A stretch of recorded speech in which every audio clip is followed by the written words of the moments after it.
حضرت عبداللہ بن عباس رضی اللہ عنہ بیان کرتے ہیں کہ میں نے نبی اکرم صلی اللہ علیہ وسلم کو یہ فرماتے ہوئے سنا ہے، لعنت کا باعث بننے والی 3 جگہوں سے بچ کے رہو۔ عرض کی گئی، یا رسول اللہ صلی اللہ علیہ وسلم، لعنت کا باعث بننے والی جگہ سے مراد کیا ہے؟ نبی کریم صلی اللہ علیہ وسلم نے ارشاد فرمایا، جس سائے میں بیٹھا جاتا ہے اس جگہ تم میں سے کوئی ایک بیٹھ کر قضائے حاجت کرے، یا راستے میں کرے، یا پانی پھوٹنے کی جگہ پر کرے۔ حضرت بکر بن معیذ رضی اللہ عنہ بیان کرتے ہیں کہ میں نے حضرت عبداللہ بن یزید رضی اللہ عنہ کو نبی اکرم صلی اللہ علیہ وسلم کا یہ فرمان نقل کرتے ہوئے سنا ہے، گھر میں کسی برتن میں پیشاب نہ کیا جائے، کیونکہ فرشتے ایسے گھر میں داخل نہیں ہوتے ہیں جس میں برتن میں پیشاب پڑا ہو، اور تم اپنے غسل کی جگہ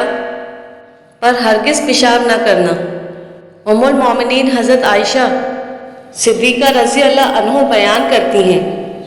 کہ میں نے دھوپ میں پانی گرم کیا، میں اسے لے کر نبی اکرم صلی اللہ علیہ وسلم کے پاس آئی تاکہ آپ صلی اللہ علیہ وسلم اس کے ذریعے وضو کر لیں، تو نبی اکرم صلی اللہ علیہ وسلم نے ارشاد فرمایا، اے عائشہ تم ایسا نہ کرو، کیونکہ اس کے نتیجے میں سفیدی یعنی برس کا مرض پیدا ہوتا ہے۔ محمد بن سیرین بیان کرتے ہیں، ایک شخص نے حضرت ابو ہریرہ رضی اللہ عنہ سے کہا، آپ نے ہر چیز کے بارے میں ہمیں حکم بیان کر دیا ہے، قریب ہے کہ آپ ہمیں قضائے حاجت کے بارے میں بھی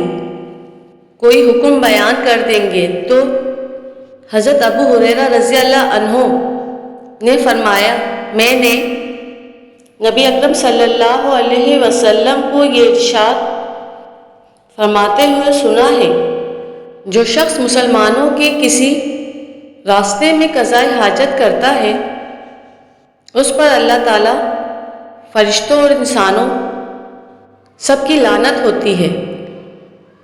حدیث کو سننے کے بعد اسے لازمی لائک اور شیئر کیا کریں۔